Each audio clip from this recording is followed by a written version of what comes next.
The year was 1470. High in the mountains of Thessaly, a single bell echoed through the valley, its sound trembling through mist and pine until it vanished into silence. Inside the stone walls of the convent of St. Helena, 23 women knelt in prayer. Their voices rose softly, but their hearts already knew the truth. This would be their last morning. Beyond the convent walls, the horizon did not glow with dawn. It bled red. Ottoman banners advanced like a storm swallowing the land. Empires had fallen before these soldiers, kingdoms reduced to whispers. But this time, their enemy was not an army. It was faith itself. What happened in that convent was so cruel, so meticulously hidden, that even history refused to remember it. Not a battle, not a massacre, something far more deliberate. The Ottomans had perfected the art of erasing people without killing them. The world forgot these women, but the stones beneath Istanbul still remember. And tonight, you will too. Because what the Ottomans did to the Christian nuns of Thessaly was not just conquest, it was a silence so deep, it tried to erase the soul itself. 17 years before the convent's final bell rang, another world had already been extinguished. In 1453, the city of Constantinople, the shining heart of Christendom, fell to a young sultan whose armies carried not only steel, but destiny. For more than 1,000 years, its domes had caught the morning light of faith. Now, in less than 2 months, the same sky reflected the smoke of its burning. When Mehmed II entered through the shattered gates, the marble streets were still slick with rain and blood. The cathedral of Hagia Sophia, whose mosaics had once glowed like trapped suns, stood silent as soldiers tore down its crosses. Within a week, the chants that had echoed for 9 centuries were replaced by a call to prayer. The transformation was swift and absolute, yet it was not done in anger. The young conqueror understood something deeper than victory on a battlefield. People are not truly conquered when their bodies fall, but when their memory does. Mehmet knew that armies win land but lose meaning if the conquered continue to remember who they were. So he turned his gaze westward, toward the scattered remnants of the Byzantine faith. The monasteries clinging to mountainsides, the convents whose bells still rang, the lonely crosses that cast long shadows on new Ottoman soil. Each sound of a hymn was, to him, an act of rebellion, each untouched church, a fragment of a world that refused to die. And he could not allow ghosts of the old empire to keep breathing inside the new. His strategy became precise. If you cannot make them submit, make them disappear. Not through blood, for blood breeds legends, but through silence. The Ottomans would become masters of erasure. In place of massacres that made martyrs, they wove a quieter weapon: conversion, confiscation, forgetting. By the year 1470, this method had perfected itself, like an art form. Greek monasteries across the Aegean were emptied and sealed. Serbian convents were abandoned under the pretext of protection. Armenian churches were stripped of icons and left as stone shells. The same pattern unfolded everywhere. First, an envoy came with promises of safety and new names. Then, when the doors closed, a hush spread like ash over what had been holy. Each disappearance was recorded neatly in imperial ledgers, as though faith could be reduced to inventory. And it was in that same cold precision that the fate of the small convent in Thessaly was decided. The convent of St. Helena sat high on a ridge overlooking a valley of olive trees and ruins older than Rome itself. No soldiers guarded it. No banners hung from its towers. The sisters lived by rhythm, the tolling bell, the tending of herbs, the quiet repetition of psalms that stitched their days together. None of them imagined that they had become a footnote in an empire's expansion, another test in a system designed to dissolve belief without shedding blood. Their abbess, Mother Eleni, had lived through plague, famine, and loss. Her hands, lined with age and prayer, held the same silver crucifix her grandmother had clutched during the Black Death. To her, suffering was not strange. It was a language God used to speak. The younger women saw the world only through the small window of their cell walls, the seasons shifting, the mountains greening and graying. They did not know that the Ottoman banners had reached the coast, nor that caravans of scribes and soldiers were already mapping every monastery left standing. To them, the empire was a rumor, a shadow beyond the hills. But in the spring of that year, the shadow began to move.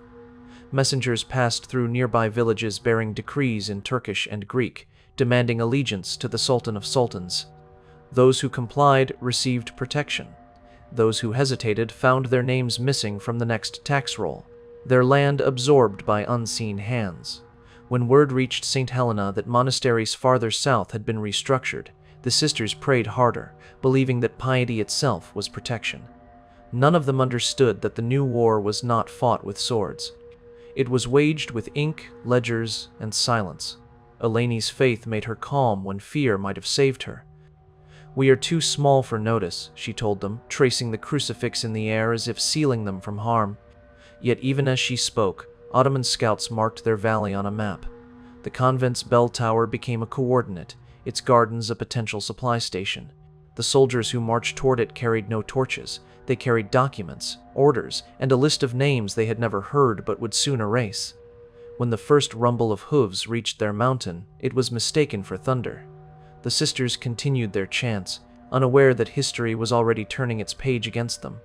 Only when the horizon glowed a dull crimson, no sunrise this time, only banners dipped in iron and dust, did Eleni understand that their prayers had been answered with silence from above.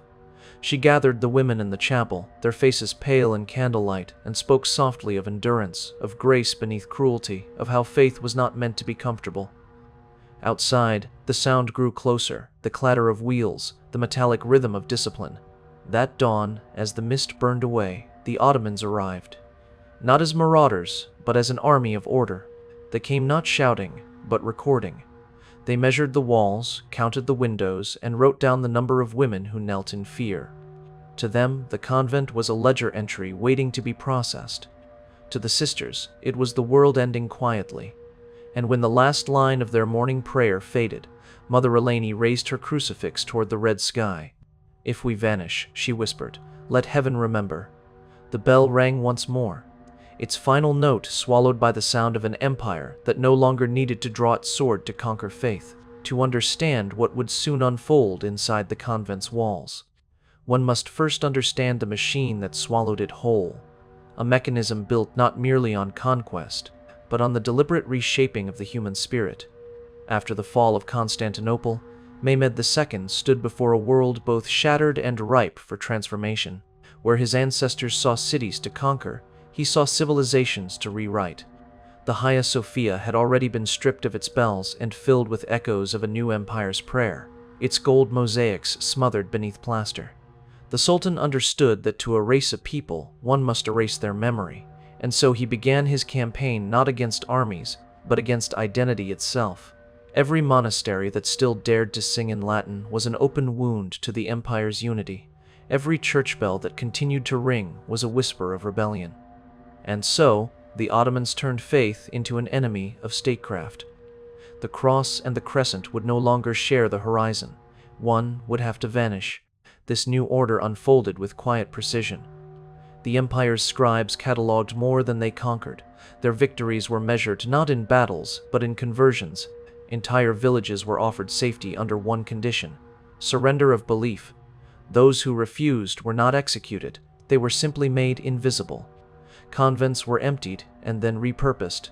Churches were renamed, their sacred relics melted for coin, their walls whitewashed until even memory grew pale. The empire did not fear faith, it feared the endurance of memory, and so it learned to suffocate both without drawing blood. By 1470, this art of erasure had reached its most refined form. The Greek monasteries of Myra had fallen silent, their libraries dismantled and dispersed. Serbian convents in the Balkans had been converted into administrative houses. Armenian sanctuaries in Anatolia were reduced to warehouses where the scent of incense was replaced by grain. The strategy was elegant in its cruelty. First came the offer of mercy, then came the silence. Far from these grand centers of power, the convent of St. Helena sat unguarded, surrounded only by cypress trees and the whispers of wind that passed through its cloisters. The sisters who lived there had no sense of politics or empire. They spoke the language of devotion, not defense. For generations, their lives had followed the same rhythm: the toll of the bell at dawn, the tending of herbs for healing, the weaving of linen for the sick in nearby villages. They believed themselves too small for the empire's gaze, but it was precisely this humility that made them a perfect target. The Ottoman governors had long learned that the smallest flames of faith, if left to burn, could reignite entire provinces. So their orders were simple: remove the small fires before they became beacons. Inside the convent, life continued in fragile peace. The abbess, Mother Eleni, guided her sisters through each day with calm precision. Her silver crucifix, dulled by age and touch, was her only weapon. The youngest among them, Magdalena, barely 19, carried her faith with the fierce innocence of someone who had lost everything else. She had fled a raid that consumed her village, her parents, her home, and in the silence of the convent she found something that resembled safety. Beside her was Sister Theodora, whose eyes had seen the rise and fall of emperors. She had outlived famine, plague, and war. To her, suffering was a familiar visitor, but what was coming would be unlike anything she had ever known. When the first messengers arrived in the nearby towns, bearing decrees written in Turkish and Greek, no one understood their meaning. The parchment promised protection and prosperity under the Sultan's rule for those who accepted his divine authority. It was a soft voice that disguised an iron will. The villagers who hesitated found their crops seized and their sons conscripted into the janissaries. Those who complied received new names and new prayers. When word reached St. Helena that the monasteries of Thessaloniki had been converted into Ottoman lodges, Mother Eleni gathered her sisters and told them not to fear what men could destroy, for faith was built in places where armies could not reach. Her words were steady, but her eyes betrayed the tremor of prophecy. In the following weeks, the air around the convent thickened with rumor and dread.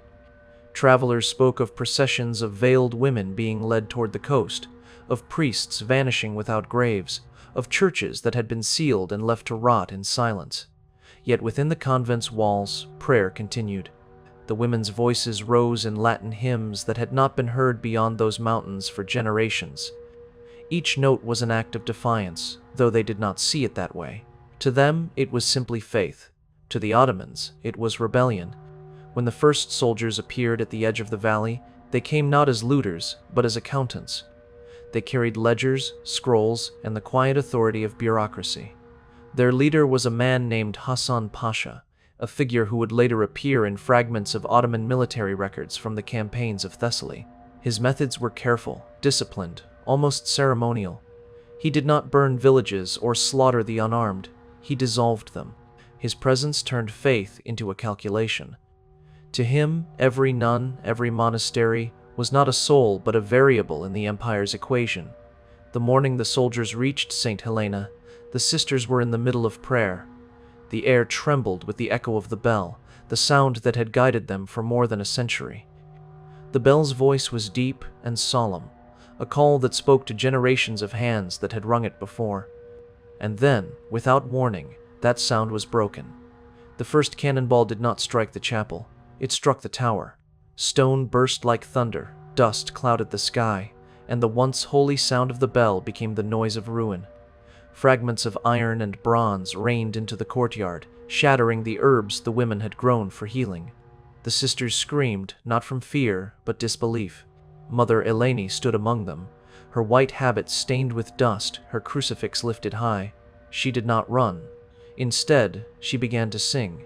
The ancient hymn, Kyrie eleison, rose from her lips, trembling but unbroken, and one by one the others joined her. 23 voices rose into the smoke, their prayer cutting through the chaos like a fragile flame. The Ottomans did not answer with blades or fire. They waited, patient as always. Empires do not hurry when facing the defenseless. By midday the gates were breached, and the soldiers entered not as conquerors, but as clerks. They counted, recorded, and wrote. Their ink marked the transition of lives from faith to property. Behind them walked the translator, a Greek man once from these very hills, his face lined with guilt. He read aloud from a scroll, his voice cracking as it carried the decree of the Sultan. All inhabitants of the conquered lands were to submit to the authority of the Sublime State. Those who converted would live in peace. Those who resisted would meet the consequences of rebellion. The women stood in silence. Then Mother Eleni stepped forward. Her voice was calm, her eyes unwavering. "Tell your Sultan," she said in Greek so pure that even the Turkish soldiers paused to listen. that our lives already belong to a king greater than his. We have nothing left to surrender. For a long moment, no one spoke. Then Hassan Pasha smiled, not in mockery, but in the quiet confidence of a man who knew that resistance could be broken without violence. The Ottomans had mastered that art. What followed would not be war, nor execution. It would be something slower, colder, and infinitely more cruel. Night fell heavy over the mountains, and the convent that had once glowed with candlelight was swallowed by the dark. The air inside the chapel turned still, heavy with the scent of ash and fear. The sisters were locked within their own house of prayer. The same stone walls that had once sheltered them now sealed them in like a tomb. There was no food, no water, no comfort, only the echo of soldiers' laughter outside and the distant clinking of armor. They had been left to wait, not for rescue, but for surrender. The Ottomans knew the strength of faith. They also knew its breaking point. And so, they would not strike quickly. They would watch it collapse slowly, piece by piece, from within. For Hassan Pasha, this was not cruelty, but method. His journals, the ones later discovered in the Topkapi Palace archives, described his philosophy with chilling simplicity: faith burns brightest before it dies, and he had no need to extinguish fire when time could smother it for him. Inside the darkness, two of the younger sisters began to weep. Their sobs echoed off the stone, filling the chapel with the sound of human fragility.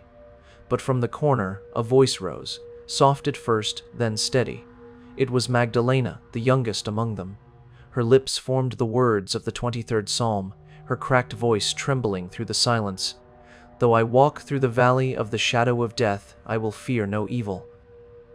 The others turned toward her, and slowly their voices joined hers, weaving together in rhythm until the chapel vibrated with prayer. The soldiers outside stopped laughing. A strange quiet settled over the courtyard, a moment where fear met defiance and neither moved. That was when Hassan realized what he faced. These women were not rebels. They were something far more dangerous, believers who had already accepted suffering as their destiny. By dawn, the door opened. A single servant entered carrying a wooden tray, bread, water, and fruit still warm from the campfire. He placed it at the center of the floor without a word and left. Hunger twisted their bodies. Dry throats begged for mercy, yet none dared move. They knew the offer was not kindness. It was a test, a carefully placed temptation meant to crack the silence of resistance.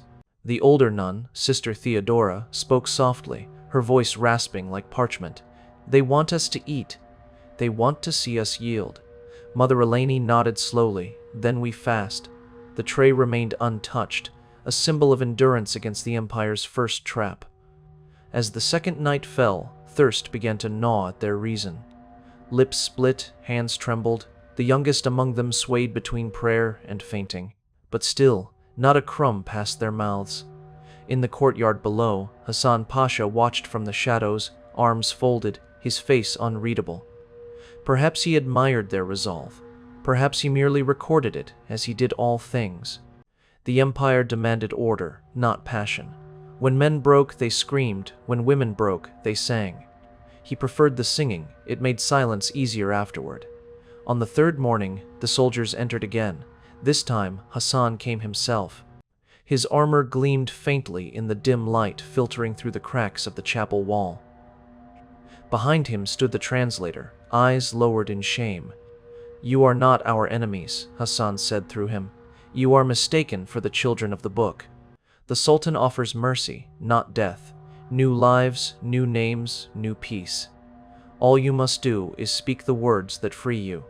His tone was not cruel. It was almost tender, the tenderness of someone who believed he understood human weakness. But the room remained silent. 23 women stared at him, faces hollow but eyes unbroken. He changed his approach. "You may come with us to Constantinople. There, His Majesty himself will decide your fate. Perhaps your conviction will move him. But the road is long, and only the strong will reach the end." The words hung in the air like the edge of a blade. It was not a threat, it was a promise of suffering disguised as mercy. Mother Eleni looked over her sisters, some barely conscious, others whispering prayers into bloodied hands. Then she turned to Hassan and answered with quiet certainty, "We will walk." That night, none of them slept. They held each other in the darkness, the young leaning against the old, the trembling against the steadfast. Magdalena began to hum again, the same hymn from the night before. Its melody floated through the cracks in the chapel walls, drifting into the camp outside.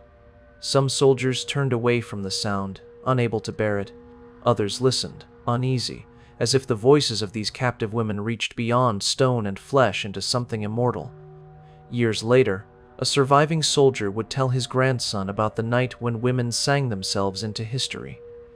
But at that moment, no one spoke of it. Empires do not record moments of conscience. When dawn returned, the sisters were led out under the open sky. Their wrists were bound with coarse rope, their habits torn, their faces streaked with soot and dust. They walked not as prisoners, but as processions of faith moving through ruin. The soldiers formed a line on either side, not to protect, but to contain. The road stretched endlessly toward the horizon, winding down from the mountain to the lowlands, and eventually toward the coast. There were no carts, no horses, only dust and heat. The sun glared without mercy, and the world itself seemed to conspire in the empire's cruelty. The first day was silence and endurance. The second was agony. By the third, bodies began to fail. Sister Irene, 62 years old and frail, stumbled and collapsed upon the road. Her knees would no longer hold her. She tried to rise, murmuring fragments of prayer, but her strength had gone. The soldiers did not wait. It was not their duty to kill or to aid, only to record. Magdalena and another young sister lifted Irene's arms, dragging her for miles until her body could no longer breathe. When the column halted that evening, she lay motionless. Mother Eleni knelt beside her, brushed dust from her forehead, and whispered a blessing. They buried her by the roadside with their hands, no tools, no cross, no words beyond a whispered, "Amen." Hassan Pasha made a mark in his ledger, 22 remaining. 2 days later, another sister sat down in the road and simply refused to rise. Her name was Callista. Her silence was not rebellion, it was surrender to heaven. She folded her hands, closed her eyes, and began to pray until the caravan moved on and her form disappeared into the dust. By the time they reached the port city of Volos, only 18 of the original 23 remained. Their faces were hollowed, their steps mechanical, their prayers turned inward. Yet within that exhaustion, something impossible had taken root, a unity stronger than despair. They no longer wept or begged. Their silence had transformed into something sacred, a vow that no empire could interpret. Hassan Pasha saw it and understood, too late, that the Ottomans had underestimated what it means for faith to survive suffering. They had broken bodies, but not spirits. They had taken the convent, but not the meaning of it. And as the sisters walked the final stretch of road, they no longer looked like victims. They looked like witnesses. That night, when they were finally loaded onto the ships that would take them toward Constantinople, Hassan watched from the dock. The sea wind pulled at his cloak, and for a moment he hesitated before turning away. Somewhere deep within the ledger of conquest, a man who had built his life upon obedience felt the first crack of memory. The quiet awareness that the victory he had written was, perhaps, a kind of defeat. The harbor of Volos shimmered under the cruel brilliance of the noon sun. The air smelled of tar, sweat, and salt, the language of departure. Along the wharf, Ottoman galleys rested like beasts of iron and wood, their chained oars glinting in the light, ready to devour the horizon. The sisters were herded toward one of them, its hull painted black and streaked with the scars of long voyages. To the soldiers, they were nothing more than cargo. 18 women stripped of names, stripped of meaning, and entered into a ledger as assets of the empire. Each step toward the ship felt like walking deeper into exile. The cries of gulls blended with the groan of the tide, and when the chains were clasped around their wrists, the world seemed to shrink until it was no larger than the space between breath and prayer. For the nuns, the sea was not a path, it was a grave that moved. When the vessel finally lurched from the shore, the wind rose like a dirge. Storms shadowed the horizon, their voices low and unending. The sisters sat chained to the benches below deck, their backs pressed against damp planks, their bodies tossed with the rhythm of the waves. The voyage lasted 12 days. 12 days of hunger, sickness, and salt stinging their eyes. The sea tested them more cruelly than any soldier could have, for it stripped them of everything familiar and left only endurance. At night, when thunder shook the ship, Magdalena whispered prayers beneath the crash of the waves. "The waters have come up to my neck," she murmured, "but the Lord is my keeper." Her voice was faint, but those who listened swore. The storm quieted for a moment each time she spoke. Faith, in that suffocating darkness, was not a comfort. It was the only thing that still felt alive. On the 12th morning, the Bosphorus appeared like a vision rising from mist, its shores glistening with marble and gold. Constantinople, the city of the world's desire, spread before them, immense and merciless. The sisters had heard of it in hymns and letters, once the beating heart of Christendom, now the crown of an empire that had devoured its conqueror's faith. Minarets pierced the sky where church towers once had stood, and the call to prayer rolled over the water like a wave of possession. To the weary women, the city looked less like a destination than the end of time itself. As they were led from the docks, chained and filthy, the crowds paused to watch. Some stared in curiosity, others in contempt, a few in pity. Nuns among the captives, such sights were rare even in an empire built on the spoils of conquest. The procession wound through narrow streets lined with silk merchants and soldiers. The smell of spice and blood mingled in the air. They were taken past fountains and gardens where peacocks shrieked, through courtyards echoing with laughter and command, until the vast shadow of the Hagia Sophia fell over them. Once, its dome had gathered the prayers of the Christian world. Now, it carried the voice of Islam, the muezzin's call rising through the same air that had once heard psalms. There, beneath that ancient dome, the sisters were ordered to kneel. As the call to prayer thundered from the minarets, Magdalena lifted her head and whispered, "We are home, but it is no longer ours." Her voice trembled, but it did not break. From the great mosque, they were led deeper into the imperial quarter, through arched gates and marble colonnades that gleamed in the light of torches. The grandeur above was a lie. Beneath it lay tunnels, corridors, and chambers carved into the bedrock spaces without name or record. It was into these depths that the sisters were delivered. The world of light vanished behind them as they descended into the bowels of Topkapi, the palace that ruled continents. Down there, the air was colder, thick with moisture and the faint scent of decay. The walls were rough, unadorned, indifferent to the suffering they enclosed. The guards said nothing as the women were locked away. There were no chains now, no visible marks of imprisonment, only stone and silence. The empire did not need to bruise flesh when it could starve the soul. Days became weeks. The sisters were separated, assigned to labor in unseen corners of the palace. Some scrubbed marble floors that would never reflect their faces. Others washed the garments of noblewomen they would never meet. They moved like ghosts through the corridors, their habits replaced with coarse linen, their prayers whispered only to walls. At night, when the palace slept, they gathered in a small, forgotten chamber far below the kitchens, a place that smelled of dust and extinguished candles. There, with nothing but fragments of memory, they rebuilt what had been taken. They drew small crosses on the stones with the edges of broken pottery, recited psalms they could barely remember, and shared crumbs of bread as communion. The light they lit was so faint that it did not reach the ceiling, yet it was enough. In those hours, they were once again the daughters of Saint Helena, keepers of a faith that refused to die. Years later, when the palace was restored and the false wall was broken open, archaeologists found what remained of that secret chapel. Dozens of crude crosses carved into the rock, a broken shard shaped like a bird, and the faint Latin words, lux in tenebris lucet. The light shines in the darkness.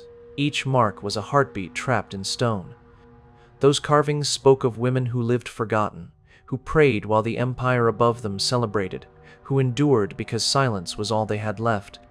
Beneath the marble splendor of sultans and viziers, faith had hidden itself in the cracks of their foundation and waited 5 centuries to be found. But in 1471, none of that was known. The Sisters of St. Helena lived their vigil in secret, their names erased, their bodies broken by labor, their songs reduced to whispers. Still, the marks began to appear on the walls. One by one, small scratches, clumsy at first, then deliberate. They marked the days, the prayers, the memory of those who had fallen. and when one of them vanished, the others carved another line beside her name, a monument made of silence. Hassan Pasha's reports would later claim success. The captives had converted, the convent was dissolved, the faith extinguished. But his victory was an illusion. In the darkness beneath his sultan's feet, the women he thought forgotten were writing eternity into stone. Empires believe they build forever, yet even in their triumph, they cannot see what grows beneath their monuments. The Ottomans had turned the cross into dust, but the dust still remained. Every echo in those tunnels carried the rhythm of the psalms they whispered. The palace above would change rulers, languages, and laws, but the marks beneath would remain proof that even when light is buried, it waits. Centuries turned like pages in a book that no one thought to open again. Empires rose, wars shifted maps, languages evolved, and the palace above the buried chapel became a museum of ghosts. Tourists walked its halls, marveling at golden tiles and jeweled fountains, unaware that beneath their feet the echoes of prayers still lingered. For more than 500 years, the story of the nuns of St. Helena remained entombed in silence, their names erased from every record, their suffering reduced to dust that clung to stone. But silence has a strange patience. It waits for the right listener. In 2011, during a restoration project beneath Topkapi Palace, a team of archaeologists broke through a false wall and stepped into a small, sealed chamber. What they found there was not treasure nor relics of sultans, it was testimony. The light from their torches fell on dozens of small crosses carved into the rock, uneven, desperate, yet unmistakably deliberate. Beside them, 4 Latin words scratched by hands long gone, lux in tenebris lucet. The light shines in the darkness. For a moment, the centuries between them dissolved, and the whispers of women who refused to vanish filled the room once more. The archaeologists found more than marks on stone. They uncovered endurance written into existence. Traces of candle wax mixed with herbs lay across the floor, residue not from Ottoman rituals but from convent practices centuries older, suggesting that the women had continued their vigil long after official records declared them gone. Along one wall, faint scratches formed a bird, and beneath it, 23 vertical lines, each one representing a life.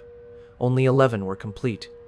The rest ended abruptly, trailing off as if the hand that carved them had been pulled away. This was not history written by victors, but memory written by survivors who understood they would never be remembered. Every carving, every trace of soot and wax, was a final act of defiance against an empire that measured faith by obedience. The Ottomans had believed they had erased them, but the walls disagreed. The stones themselves had become their scripture. Later studies connected those carvings to a Venetian letter dated 1478, discovered in the archives of Dubrovnik. It spoke of strange music rising from beneath the palace at night, voices singing in Latin, faint but steady, as if echoing through water. Historians dismissed it as myth until the chapel was found, until the Latin words themselves stared back from the darkness. That was when the story of the sisters began to live again. What had once been rumor became evidence. What had been erased became immortal. The nuns had outlasted their conquerors, not by force but by faith, leaving behind proof that endurance is the most unyielding form of rebellion. When news of the discovery spread, journalists wrote about archaeology, but what had been uncovered was not science, it was remembrance. The crosses were not artifacts, they were voices, still speaking. For centuries, the empire that enslaved them had turned to dust. Its sultans had become museum exhibits, their decrees yellowed and unread. Yet the scratches of those forgotten women endured, unbroken, glowing faintly under the archaeologists' lamps. What remains of the empire when its walls crumble? What survives of power when the hands that built it are gone? Faith, carved by the powerless, is the only architecture that never collapses. The Ottoman Empire lasted 600 years, spanning continents, rewriting languages, and bending faiths to its will. It conquered cities, toppled dynasties, and carried its crescent from the gates of Vienna to the deserts of Arabia. Yet it could not erase 18 women who prayed in the dark. Those women did not win battles, reclaim cities, or raise armies, but they left a mark that no sword could cut away. They proved that the endurance of spirit defeats the permanence of conquest. The empire that called itself eternal vanished, while their message remained etched in Latin upon forgotten stone, lux in tenebris lucet. The light shines in the darkness, and the darkness has not overcome it. Why does this story matter? Because it is not merely a tale of religion or empire, but of what happens when human power tries to unmake the soul. History is full of conquests measured in territory, but true victory belongs to those who refuse to disappear. These nuns were meant to become ghosts, tools of warning, examples of obedience, but instead they became echoes that survived every conqueror. Their silence became their weapon. Their memory, hidden and rediscovered, became proof that no empire can truly own what people carry in faith. When the archaeologists stood in that secret chapel, surrounded by marks of endurance, one of them asked softly, "How long did they keep the vigil?" The wax suggested years. The depth of the carvings, desperate and uneven, spoke of countless nights spent in darkness. That meant these women had prayed long after their numbers dwindled, long after hope should have died. They prayed through loss, hunger, and despair, through silence so absolute it must have felt like the end of the world. Yet even then, they carved. They carved until the wall bore witness. That is not merely faith. It is defiance sanctified by pain. Now, when visitors walk through Topkapi's lower halls, some claim that on certain nights the air grows colder, and if you listen carefully, you can hear faint singing rising through the stone, a hymn carried by time itself. Perhaps it is imagination. Perhaps it is memory refusing to be quiet. But even if no one hears them, the proof remains. The crosses are still there. The Latin words still glimmer faintly, their edges softened by centuries yet unbroken. The empire is gone, the palace is a museum, but their message endures, light shines in the darkness. And that is why their story must be told, not to reopen wounds, but to remember the truth that power cannot silence what the human spirit refuses to forget. The nuns of St. Helena were meant to vanish into history's void, erased by decree and decay. But their resistance outlived the empire that buried them. They carved their hope into stone so that one day someone like you would find it again. You just did. You heard their voices, centuries late but never lost. If this story moved you, if it reminded you that even in the deepest night, faith still burns, and that some lights were never meant to go out, then carry it forward. Share it. Keep it alive. Because remembrance is the one victory that tyranny can never claim. Like, share, and subscribe, not for me, but for them, for the voices that defied an empire, for the hands that carved light into darkness, for the truth that even when history forgets, memory endures. Lux in tenebris lucet. The light shines in the darkness, and the darkness has not overcome it.